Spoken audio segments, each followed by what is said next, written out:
ನಮಸ್ಕಾರ ಸ್ನೇಹಿತರೆ. ಜಂತರ್ ಮಂತರ್ನಲ್ಲಿ ವಿದ್ಯಾರ್ಥಿಗಳ ಪರವಾಗಿ ಈ ಜಿರಳೆಗಳು ಬಂದು ಪ್ರತಿಭಟನೆಯನ್ನ ನಡೆಸಿದ್ರು. ಜಿರಳೆಗಳ ನಾಯಕ ದೀಪ್ಗೆ ಇದ್ದಕ್ಕಿದ್ದ ಹಾಗೆ ಅತ್ಯಂತ ಫೇಮಸ್ ವ್ಯಕ್ತಿ ಅನ್ಸ್ಕೊಂಡ್ಬಿಟ್ಟ. ಹಾಗೇನೆ ತಮ್ಮ ಪ್ರತಿಭಟನೆಯಲ್ಲಿ ಅವರು ಯಶಸ್ಸನ್ನು ಕೂಡ ಗಳಿಸಿದ್ರು. ಇದೆಲ್ಲವೂ ನಿಮ್ಗೆ ಗೊತ್ತಿರುವಂತಹ ವಿಷಯ. ಇಂತಹ ದೀಪ್ಗೆ ಇನ್ನೊಂದು ರಾಜ್ಯದಲ್ಲಿ ನಡೀತಾ ಇರುವಂತಹ ಈ ವಿದ್ಯಾರ್ಥಿಗಳ ಪ್ರತಿಭಟನೆಗೆ ಯಾಕೆ ಸಪೋರ್ಟ್ ಮಾಡ್ತಾ ಇಲ್ಲ? ಅಲ್ಲಿಯ ವಿದ್ಯಾರ್ಥಿಗಳು ಕೂಡ ಈತನನ್ನ ಕರೆದ್ರು, ಬಾ ಅಪ್ಪ ನಮ್ ಜೊತೆ ಒಂದ್ 2 ದಿನ ಆದ್ರೂ ಬಂದಿಲ್ಲಿ ಪ್ರತಿಭಟನೆಯಲ್ಲಿ ಭಾಗಿಯಾಗು ಅಂತೇಳಿ ಕರೆದ್ರೆ ಈತ ಅದಕ್ಕೆ ಸ್ಪಷ್ಟವಾದಂತಹ ಉತ್ತರವನ್ನು ಕೂಡ ಕೊಡ್ತಾ ಇಲ್ಲ.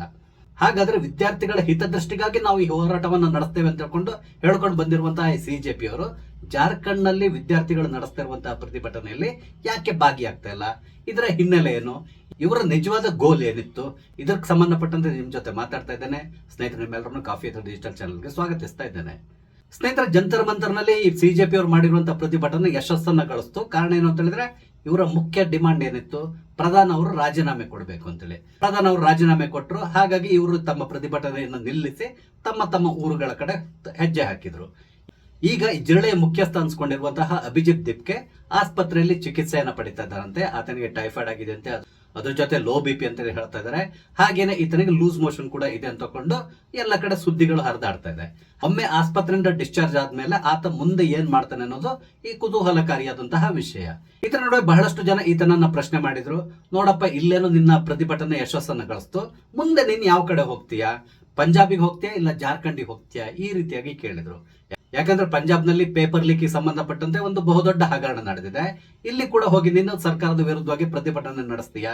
ಅಲ್ಲಿಯ ಮುಖ್ಯಮಂತ್ರಿ ಅಥವಾ ಶಿಕ್ಷಣ ಸಚಿವರಿಂದ ರಾಜೀನಾಮೆಯನ್ನ ಪಡಿತೀಯಾ? ಈ ರೀತಿಯಾಗಿ ಪ್ರಶ್ನೆ ಮಾಡಿದ್ರು. ಆದ್ರೆ ಆತ ಅದಕ್ಕೆ ಸರಿಯಾದಂತ ಉತ್ತರವನ್ನು ಕೊಡ್ಲಿಲ್ಲ. ಪತ್ರಕರ್ತರಿಂದ ಆತ ತಪ್ಪಿಸ್ಕೊಂಡ ಅಂತ ಹೇಳ್ಬೋದು. ಈಗ ಏನಾಗಿದೆ ಅಂತ ಹೇಳಿದ್ರೆ, ಜಾರ್ಖಂಡ್ ನಲ್ಲಿ ಒಂದು ಪ್ರತಿಭಟನೆ ನಡೀತಾ ಇದೆ.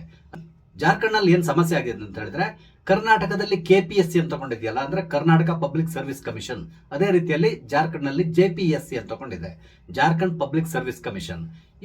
ಇವರು ಕೆಲವು ಸರ್ಕಾರಿ ನೇಮಕಾತಿಗೆ ಸಂಬಂಧಪಟ್ಟಂತೆ ಇತ್ತೀಚೆಗೆ ಒಂದು ಟೆಸ್ಟ್ ಅನ್ನು ನಡೆಸಿದ್ರು ಜೆಪಿಎಸ್ಸಿ ಅವರು.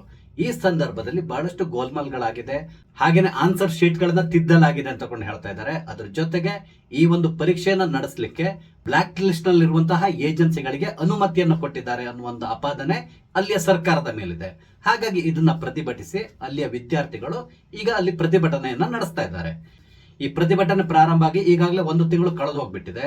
ಅಲ್ಲಿ ಈ ಪ್ರತಿಭಟನೆ ನಡೆಸ್ತಿರುವಂತಹ ವಿದ್ಯಾರ್ಥಿಗಳ ಪಾಡನ್ನು ನೋಡಿದ್ರೆ ನಿಜಕ್ಕೂ ಮರುಕ ಬರ್ತದೆ. ಕಾರಣ ಏನು ಅಂತ ಹೇಳಿದ್ರೆ, ಜಂತರ್ ಮಂತರ್ನಲ್ಲಿ ಕೂಡ ಪ್ರತಿಭಟನೆ ನಡೆದಿದೆ. ಆ ಪ್ರತಿಭಟನೆಗೂ ಮತ್ತೆ ಇಲ್ಲಿ ನಡೀತಿರುವಂತಹ ಪ್ರತಿಭಟನೆಯನ್ನ ನಾವು ಕಂಪೇರ್ ಮಾಡಿ ನೋಡ್ಬೇಕಾಗ್ತದೆ. ಯಾಕಂದ್ರೆ ಇಲ್ಲಿ ಕೂಡ ಅಷ್ಟೇ ವಿದ್ಯಾರ್ಥಿಗಳ ಪರವಾಗಿ ಸಿಜೆಪಿ ಅವರಿದ್ರು. ಹಾಗೇನೆ ಒಂದಿಷ್ಟು ವಿದ್ಯಾರ್ಥಿಗಳು ಕೂಡ ಈ ಪ್ರತಿಭಟನೆಯಲ್ಲಿ ಭಾಗವಹಿಸಿದ್ರು. ಅದ್ರ ಜೊತೆಗೆ NSUI ಇತ್ತು, ಹಾಗೇನೆ AISCI, ಈ ತರ ವಿದ್ಯಾರ್ಥಿ ಸಂಘಟನೆಗಳು ಕೂಡ ಈ ಪ್ರತಿಭಟನೆಯಲ್ಲಿ ಭಾಗವಹಿಸಿದ್ರು. ಜಂತರ್ ಮಂತರ್ನಲ್ಲಿ ಈ ಪ್ರತಿಭಟನೆ ನಡೆಸಲಿಕ್ಕೆ ಎಲ್ಲಾ ರೀತಿಯಾದಂತಹ ವ್ಯವಸ್ಥೆಯನ್ನು ಮಾಡ್ಕೊಂಡಿದ್ರು. ಅಲ್ಲಿ ಪ್ರತಿಭಟನೆಯಲ್ಲಿ ಭಾಗವಹಿಸುತ್ತಿದ್ದಂತವರಿಗೆ ಊಟದ ವ್ಯವಸ್ಥೆ, ಸಂಜೆ ಆದ್ಮೇಲೆ DJ, ಅದಾದ್ಮೇಲೆ ಬೇರೆ ಬೇರೆ ರೀತಿಯಾದಂತಹ ಎಲ್ಲಾ ವ್ಯವಸ್ಥೆಗಳು ಅಲ್ಲಿದ್ದಿತ್ತು. ಹಾಗಾಗಿ ಎಲ್ಲರೂ ಕೂಡ ಬಹಳ ಸಂತೋಷದಿಂದ ಈ ಪ್ರತಿಭಟನೆಯಲ್ಲಿ ಭಾಗವಹಿಸಿದ್ರು. ಅದಕ್ಕೆ ಬೇಕಾದಂತ ಎಲ್ಲಾ ವ್ಯವಸ್ಥೆ ಜಂತರ್ ಮಂತರ್ ನಲ್ಲಿದ್ದಿತ್ತು. ಹಾಗೇನೆ ಜಾರ್ಖಂಡ್ ನಲ್ಲಿ ಕೂಡ ಈಗ ಪ್ರತಿಭಟನೆ ನಡೀತಾ ಇದೆಯಲ್ಲ, ಈ ಪ್ರತಿಭಟನೆಯನ್ನು ನೋಡಿದಾಗ ನಿಮ್ಗೆ ಅತ್ಯಂತ ಕ್ಲಿಯರ್ ಆಗಿ ಗೊತ್ತಾಗೋದು ಏನು ಅಂತ ಹೇಳಿದ್ರೆ, ಎಲ್ಲಿ ನಿಜವಾದ ವಿದ್ಯಾರ್ಥಿಗಳು ಪ್ರತಿಭಟನೆಯನ್ನು ನಡೆಸ್ತಾ ಇದ್ದಾರೆ ಅಂತ. ಕಾರಣ ಏನು ಅಂತ ಹೇಳಿದ್ರೆ, ಈ ವಿದ್ಯಾರ್ಥಿಗಳು ಅಲ್ಲಿ ಅಷ್ಟೊಂದು ಪರದಾಡ್ತಾ ಇದ್ದಾರೆ, ಬಹಳಷ್ಟು ಕಷ್ಟಪಟ್ಟು ಈ ಪ್ರತಿಭಟನೆಯನ್ನ ಮುಂದುವರ್ಸ್ಕೊಂಡು ಹೋಗ್ತಾ ಇದ್ದಾರೆ. ನಿಮ್ಗೆ ಗೊತ್ತಿರಬಹುದು, ಇವರೊಂದು ಟೆಂಟ್ ಅನ್ನ ಹಾಕೊಂಡು ಒಂದು ಮೈದಾನದಲ್ಲಿ ಸರ್ಕಾರದ ವಿರುದ್ಧ ಪ್ರತಿಭಟನೆಯನ್ನ ನಡೆಸ್ತಾ ಇದ್ದಾರೆ. ಅದಕ್ಕೆ ಬೇಕಾದಂತ ಪರ್ಮಿಷನ್ ಕೂಡ ಅವರು ತಗೊಂಡಿದ್ದಾರೆ. ಆದ್ರೆ ಮೊನ್ನೆ ಇದ್ದಕ್ಕಿದ್ದಾಗೆ ಪೊಲೀಸರು ಈ ಪ್ರತಿಭಟನಾ ಸ್ಥಳಕ್ಕೆ ಬರ್ತಾರೆ, ಅಲ್ಲಿ ಇದ್ದಂತ ಟೆಂಟ್ ಅನ್ನ ಕಿತ್ತು ಬಿಸಾಡ್ತಾರೆ. ಆ ಮೂಲಕ ಅಲ್ಲಿಯ ವಿದ್ಯಾರ್ಥಿಗಳನ್ನ ಅಲ್ಲಿಂದ ವೆಕೆಟ್ ಮಾಡಿಸುವಂತ ಪ್ರಯತ್ನ ಕೂಡ ನಡೀತದೆ. ಆದ್ರೆ ವಿದ್ಯಾರ್ಥಿಗಳು ಜಗ್ಲಿಲ್ಲ, ಅಲ್ಲೇ ಕೂತ್ಕೊಂಡ್ರು. ಈಗ ಈ ವಿದ್ಯಾರ್ಥಿಗಳು ಟೆಂಟ್ ಇಲ್ಲದೇನೆ ಪ್ರತಿಭಟನೆಯನ್ನ ನಡೆಸ್ತಾ ಇದ್ದಾರೆ. ನಿನ್ನ ಒಂದು 2-3 ವಿಡಿಯೋಗಳನ್ನ ನೋಡಿದೆ. ಆ ವಿಡಿಯೋದಲ್ಲಿ ನೋಡಿದಾಗ ಕರಳು ಕಿತ್ತು ಬರ್ತದೆ. ಕಾರಣ ಏನು ಅಂತ ಹೇಳಿದ್ರೆ, ಧಾರಾಕಾರವಾಗಿ ಮಳೆ ಸುರಿತಾ ಇದೆ. ಆ ಮಳೆಯಲ್ಲಿ ಈ ವಿದ್ಯಾರ್ಥಿಗಳು ಕೈಯಲ್ಲಿ ಛತ್ರಿಯನ್ನು ಹಿಡ್ಕೊಂಡು ನಿಂತಿದ್ದಾರೆ. ಜೊತೆಗೆ ಒಂದಿಷ್ಟು ಜನ ಟರ್ಪಲ್ನ ತಮ್ಮ ತಲೆ ಮೇಲೆ ಇಟ್ಕೊಂಡು ಆ ಮಳೆಯಲ್ಲೇ ತಮ್ಮ ಪ್ರತಿಭಟನೆಯನ್ನ ಕಂಟಿನ್ಯೂ ಮಾಡ್ತಾ ಇದ್ದಾರೆ. ಹಾಗೇನೆ ಬಿಸ್ಕೆಟ್ಗಳನ್ನ ತಿಂದ್ಕೊಂಡು ಅವರು ತಮ್ಮ ಹೊಟ್ಟೆಯನ್ನು ತುಂಬಿಸ್ಕೊಳ್ತಾ ಇದ್ದಾರೆ. ಅಲ್ಲಿ ಅವರಿಗೆ ಬಿರಿಯಾನಿ ಮಾಡಿ ಹಾಕ್ಲಿಕ್ಕೆ ಜುನೈದು ಹೋಗ್ಲಿಲ್ಲ. ಹಾಗೇನೆ ಕುಡಿಯೋ ನೀರಿನ ವ್ಯವಸ್ಥೆಯನ್ನ ಮಾಡ್ಲಿಕ್ಕೂ ಕೂಡ ಅಲ್ಲಿ ಯಾವುದೇ ಸ್ಪಾನ್ಸರ್ ಕೂಡ ಕಾಲ್ ಹಾಕ್ಲಿಲ್ಲ. ಅದಕ್ಕೆ ಬದಲಾಗಿ ಈ ವಿದ್ಯಾರ್ಥಿಗಳು ಅತ್ಯಂತ ಸಂಕಷ್ಟಮಯ ಸ್ಥಿತಿಯಲ್ಲಿ ಪ್ರತಿಭಟನೆಯನ್ನ ಮಾಡ್ಕೊಂಡು ಹೋಗ್ತಾ ಇದ್ದಾರೆ. 2 ದಿನಗಳ ಹಿಂದೆ ಈ ವಿದ್ಯಾರ್ಥಿಗಳು ದೀಪಿಕೆಗೆ ವಿಡಿಯೋ ಕಾಲ್ ಮಾಡಿದ್ರು.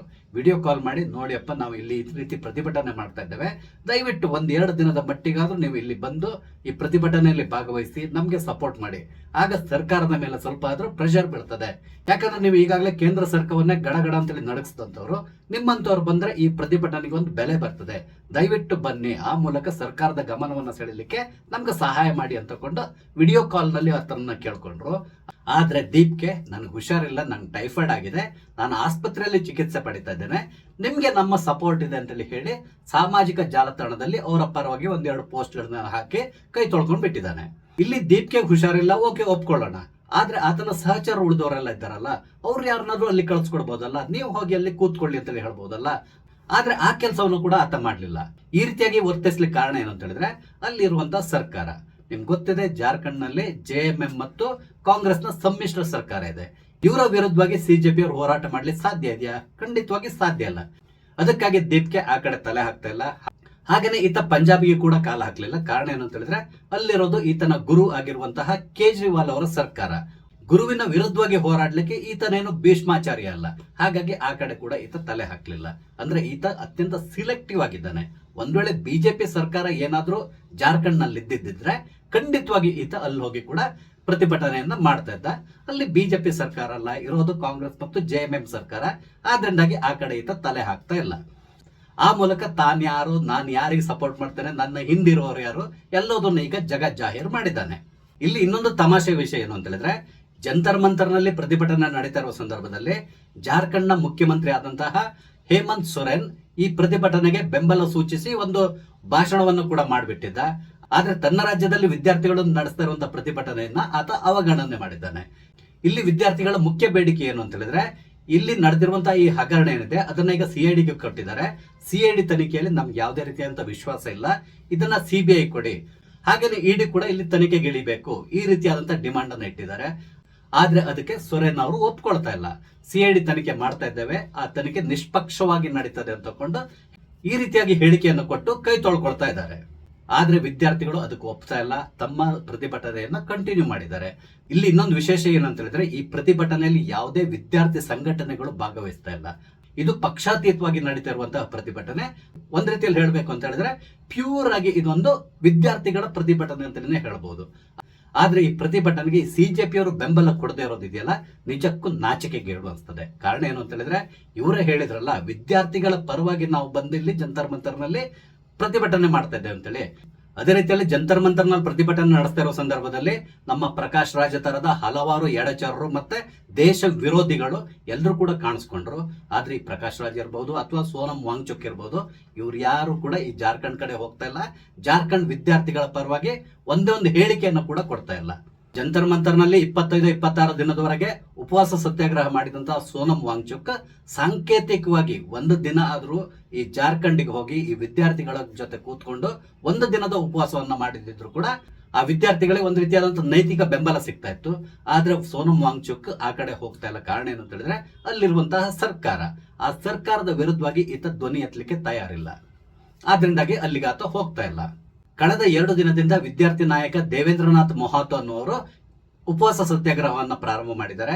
ಅಟ್ಲೀಸ್ಟ್ ಇವರ ಉಪವಾಸ ಸತ್ಯಾಗ್ರಹಕ್ಕಾದ್ರೂ ಬೆಂಬಲವನ್ನು ಸೂಚಿಸಿ ಈ ಜಿರಳೆಗಳಿರ್ಬೋದು ಅಥವಾ ಸೋನಂ ವಾಂಗ್ಚುಕ್ ಇರಬಹುದು ಒಂದು ಹೇಳಿಕೆಯನ್ನಾದ್ರೂ ಕೊಡ್ಬೋದಿತ್ತು. ಆದ್ರೆ ಆ ಹೇಳಿಕೆಯನ್ನು ಕೂಡ ಕೊಡ್ಲಿಕ್ಕೆ ಇವರು ತಯಾರಿಲ್ಲ. ಇದೆಲ್ಲದನ್ನು ನೋಡಿದಾಗ ಅರ್ಥ ಆಗೋದೇನು ಅಂತ ಹೇಳಿದ್ರೆ, ಇವರೊಂದು ಅಜೆಂಡಾವನ್ನ ಇಟ್ಕೊಂಡು ಕೇಂದ್ರ ಸರ್ಕಾರದ ವಿರುದ್ಧವಾಗಿ ಪ್ರತಿಭಟನೆಯನ್ನ ಮಾಡಿದ್ದಾರೆ ಹೊರತು ಇವರ ಮುಖ್ಯವಾದ ಇಂಟೆನ್ಷನ್ ವಿದ್ಯಾರ್ಥಿಗಳ ಒಳಿತಲ್ಲ. ಅದಕ್ಕೆ ಬದಲಾಗಿ ದೇಶದಲ್ಲಿ ಅಸ್ಥಿರತೆಯನ್ನು ಉಂಟು ಮಾಡಬೇಕು, ಅರಾಜಕತೆಯನ್ನ ಸೃಷ್ಟಿ ಮಾಡಬೇಕು, ಒಂದಿಷ್ಟು ಗಲಭೆ ಆಗ್ಬೇಕು, ಆ ಮೂಲಕ ಭಾರತವನ್ನ ನೇಪಾಳವನ್ನಾಗಿ ಮಾಡಬೇಕು. ಈ ರೀತಿಯಾಗಿ ಯೋಚನೆ ಮಾಡಿಕೊಂಡೇ ಮಾಡಿರುವಂತಹ ಪ್ರತಿಭಟನೆ ಜಂತರ್ ಮಂತರ್ನದ್ದು ಅಂತ ಹೇಳ್ಕೊಂಡು ಈಗ ಎಲ್ರಿಗೂ ಗೊತ್ತಾಗ್ಲಿ ಪ್ರಾರಂಭ ಆಗಿದೆ. ಎಲ್ಲೇ ಪ್ರತಿಭಟನೆ ಆಗ್ಲಿ ಅಲ್ಲಿ ಹೋಗಿ CJP ಅವರು ಕೂತ್ಕೋಬೇಕು ಅಂತ ನಾನೇನು ಹೇಳ್ತಾ ಇಲ್ಲ. ಆದ್ರೆ ಮೊನ್ನೆ ಅಷ್ಟೇ ಜಂತರ್ ಮಂತರ್ ನಲ್ಲಿ ಪ್ರತಿಭಟನೆಯನ್ನು ಮಾಡಿ ಯಶಸ್ಸನ್ನು ಗಳಿಸಿದಂತಹ ಈ ಕಾಕ್ರೋಚ್ಗಳು ಜಾರ್ಖಂಡ್ ನಲ್ಲಿ ನಡೀತಾ ಇರುವಂತಹ ಪ್ರತಿಭಟನೆಗೆ ಬೆಂಬಲವನ್ನು ಸೂಚಿಸಿ ಅಟ್ಲೀಸ್ಟ್ ಸಾಂಕೇತಿಕವಾಗಿ 1-2 ದಿನ ಮಟ್ಟಿಗಾದ್ರೂ ಅಲ್ಲಿ ಹೋಗಿ ಈ ವಿದ್ಯಾರ್ಥಿಗಳಿಗೆ ಸಪೋರ್ಟ್ ಆಗಿ ನಿಲ್ಬೋದಿತ್ತು. ಆದ್ರೆ ಆ ಕೆಲಸವನ್ನು ಅವ್ರು ಮಾಡಿಲ್ಲ. ಆ ಮುಖಾಂತರ ತಮ್ಮ ನಿಜವಾದ ಬಣ್ಣ ಏನು ಅನ್ನೋದನ್ನ ಅವರು ಇಡೀ ಜಗತ್ತಿಗೆ ಈಗ ತೋರಿಸ್ಕೊಡ್ತಾ ಇದ್ದಾರೆ. ಒಟ್ಟಾರೆಯಾಗಿ ಜಾರ್ಖಂಡ್ನಲ್ಲಿ ವಿದ್ಯಾರ್ಥಿಗಳು ಮಳೆ ಗಾಳಿಯನ್ನು ಲೆಕ್ಕಿಸದೆ ಪ್ರತಿಭಟನೆಯನ್ನು ಮಾಡ್ತಾ ಇದ್ದಾರೆ. ಈ ಪ್ರತಿಭಟನೆ ಯಶಸ್ಸನ್ನ ಗಳಿಸಲಿ ಅಂತಕೊಂಡು ನಾನು ಈ ಮೂಲಕ ಹಾರೈಸ್ತೇನೆ. ನಿಮ್ಮಲ್ಲಿ ಒಂದು ಪ್ರಶ್ನೆಯನ್ನ ಕೇಳ್ತಾ ಇದ್ದೇನೆ, ಈ ಸಿಜೆಪಿ ಅವರು ಮಾಡ್ತಾ ಇರೋದು ಸರಿ ಇದೆಯಾ? ನಿಮ್ಮ ಅನಿಸಿಕೆಗಳನ್ನ ದಯವಿಟ್ಟು ಕಮೆಂಟ್ ಮುಖಾಂತರ ತಿಳಿಸಿ. ನಿಮ್ಗೆ ನನ್ನ ಈ ವಿಡಿಯೋ ಇಷ್ಟ ಆದ್ರೆ ಲೈಕ್ ಮಾಡಿ, ಶೇರ್ ಮಾಡಿ, ದಯವಿಟ್ಟು ನನ್ನ ಚಾನಲ್ ಸಬ್ಸ್ಕ್ರೈಬ್ ಮಾಡಿ. ನಮಸ್ತೆ, ಜೈ ಹಿಂದ್.